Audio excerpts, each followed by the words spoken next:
What's going on, Knicks fans? In today's show, we're going to talk about what Charles Barkley had to say about the Knicks and then what Stephen A. Smith had to say about the Knicks. Neither were very glowing or good remarks, so I want to ask this question before we get rolling. Which one of these guys do you hate more when they talk about the Knicks? Is it Sir Charles? Type CB in the comments. Or if you hate when Stephen A. talks about the Knicks, type SAS.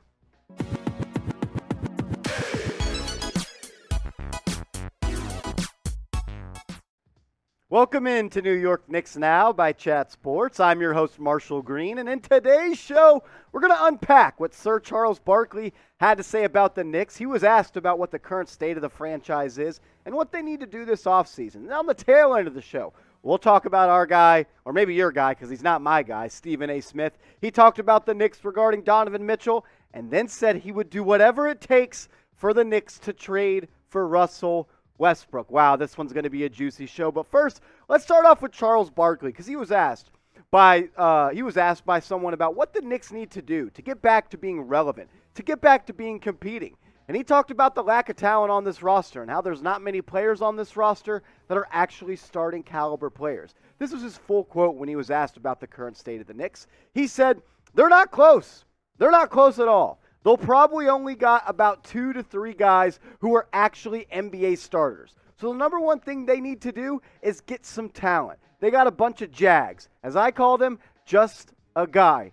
Their players are not better than guys on Atlanta, on Orlando. They have a lack of talent right now. It's really unfortunate because we need the Knicks to be competitive, and right now, they're not competitive." Charles Barkley. The Knicks, I don't want to be that guy that says the Knicks, they were the 4th seed back in 2021. The thing is, the Knicks weren't as competitive as they were last year, but they had a lot more injuries come up. Derrick Rose, he was a key piece in that playoff push the Knicks had just last year. He didn't play the whole second half of the season. To be honest, Chuck's just a hater, and he doesn't watch the Knicks games. He doesn't know about Emmanuel Quickley. He doesn't know how Obi Toppin finished the season. I would be surprised if he even knew who a guy like R.J. Barrett was.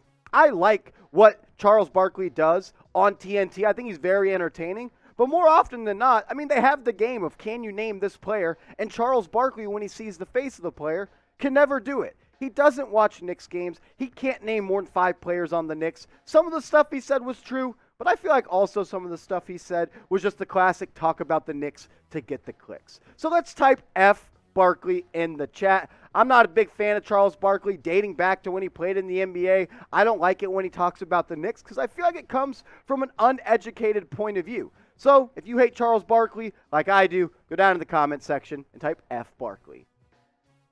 What he said the Knicks have 1 or 2 guys that are actually starting NBA caliber players. And that's just bullshit, to be honest with you. Julius Randle, he was 2nd team All-NBA back in 2021. 1 most improved player of the year. Derrick Rose is a former MVP that when the Knicks traded for him, he carried this team. What Derrick Rose did in the playoffs for the Knicks last year, he was their leading scorer. He was the captain. He went from coming off the bench to being a starter, and the Knicks offense completely changed. R.J. Barrett in his 3rd year in the NBA already averaged 20 points per game. How is he not a starter? Evan Fournier just set the Knicks record for most threes made in a season. How is he not a starter? Emmanuel Quickley played great down the end of the season. I like what the Knicks are doing. Mitchell Robinson is also a starting caliber center. No doubt about that. We can argue if he's, someone the Knicks should pay a lot of money, but he's a starting caliber center. And who knows what Quentin Grimes is going to be? Who knows what Cam Reddish is going to be? Who knows what Deuce McBride's going to be? There's a lot of young talent on this team. But my hot take coming up for this year, I believe Emmanuel Quickley will compete for most improved player next year. I hate the award. Honestly, it's my least favorite award of the NBA's award cycle. Because how does a guy like Ja Morant, that was second overall pick in the NBA draft, last year he played really, really well. And this year, all of a sudden, he's now the most improved player of the year. It doesn't make sense. I think people that actually improve the most, go from not a starter to being a starter deserve it more so. I'm not a big fan of that. But I think Emmanuel Quickley showed down the end of last season that he could be a starting caliber player in the NBA. I mean, over the final 22 games of this current season, he played in just 28 minutes. He averaged 16.5 points per game. He averaged 5 assists. He shot 43% from the field and also shot a scorching 39% from 3.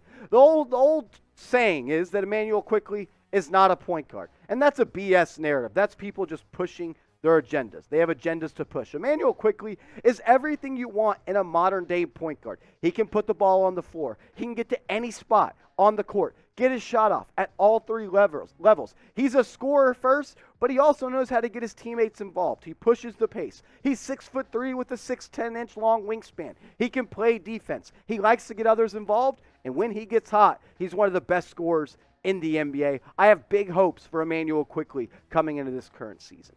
If you're new to the New York Knicks Now channel by Chat Sports, go down right now and hit that big red button. We're trying to get to 7,000 subscribers here on the channel. Do it for Hoodie Mello. 3 to the dome. If you know, you know. Mello is one of the realest in the game. So let's get to 7,000 subscribers as soon as we can. If you haven't yet, free daily videos on the latest Knicks news and rumors. So go down right now and hit that big red button and answer this question for me. Do you think the Knicks are going to make the playoffs next year? They're going to have a lot of pressure on them. Julius Randle has a lot of pressure. Some people aren't that nice and say nice things about RJ Barrett. So answer this question for me. Type P if you think they're going to make the playoffs, or type NP if you don't think they're going to make the playoffs. All right, this is the portion of the show I really wanted to get to.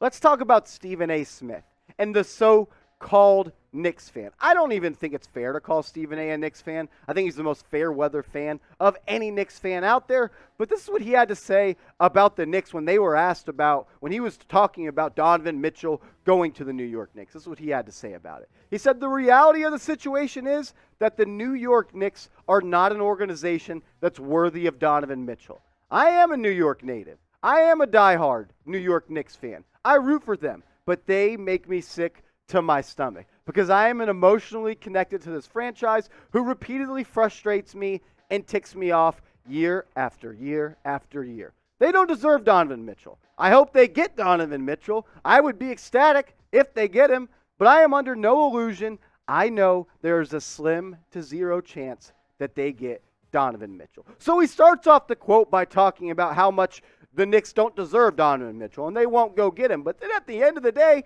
he says he wants Donovan Mitchell. And this is what Stephen A. Smith is. He's an absolute clown. He's a fake Knicks fan, someone that only roots for the Knicks when it's in the best interest of him. Because when the Knicks were in the 4th seed and they made the NBA playoffs in Tom Thibodeau's first season, nobody was beating the drum of the New York Knicks harder than Stephen A. Smith. He's a fair-weather fan, and I don't like how he gets to speak for the organization because he doesn't give a damn about the Knicks. It only works for him when it helps his radio show and his TV show to talk about the Knicks when they're bad to help him get more ratings. I'm not a big fan of Stephen A. Smith, and we'll get to his quotes on Russell Westbrook and the Knicks trading for him in just a second.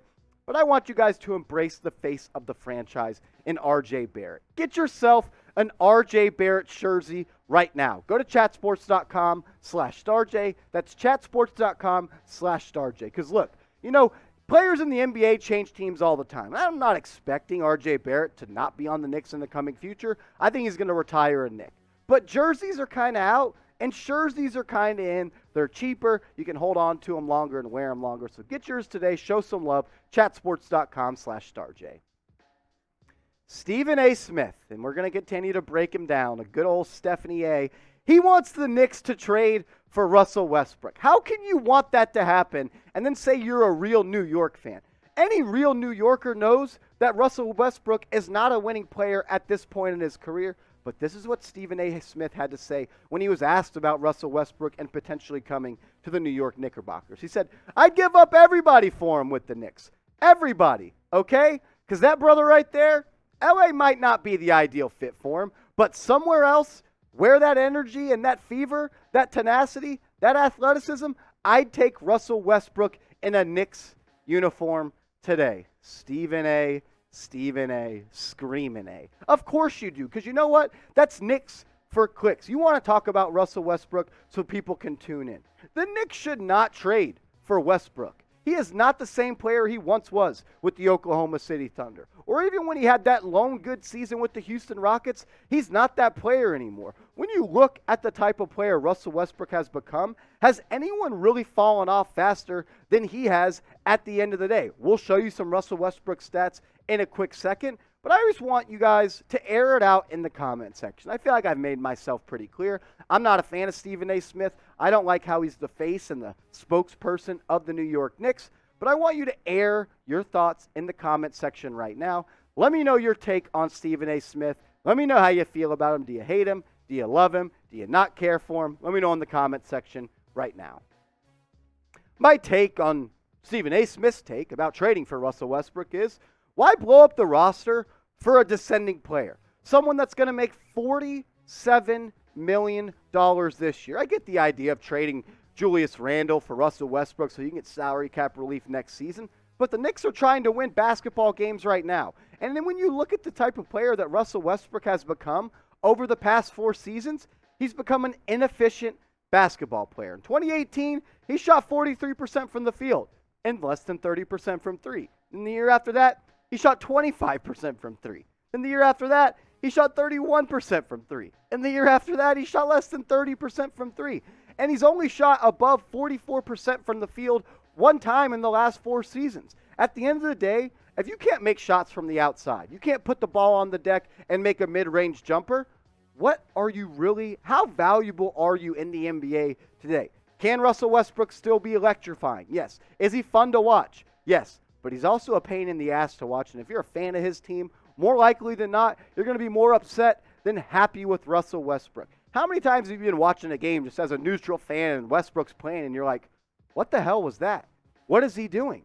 Time and time again. He couldn't get it right with KD. Couldn't get it right with James Harden. He hasn't gotten it right with LeBron James. Everywhere he's gone, he hasn't been able to make it work. It didn't work with Melo or Paul George either. I think we have to put it to bed. Russell Westbrook is not a winning player anymore at this juncture of his career. But we'll end today's show with this question. Because look, this show's all about audience interaction. And let me know if I'm wrong. I like Knicks fans. I'm a Knicks fan. We're loud, we're proud, and we like our opinions to be heard. So let me know in the comment section. Do you want Russell Westbrook on the New York Knicks? Type Y for yes, or go down and type N for no. I appreciate everyone that's made New York Knicks Now a part of their day today. If you haven't yet, give me a follow over on Twitter. Show me some love. I'm trying to get to 2,000 followers over there. And everyone that follows me from today's video, I'll make sure to give you a follow back.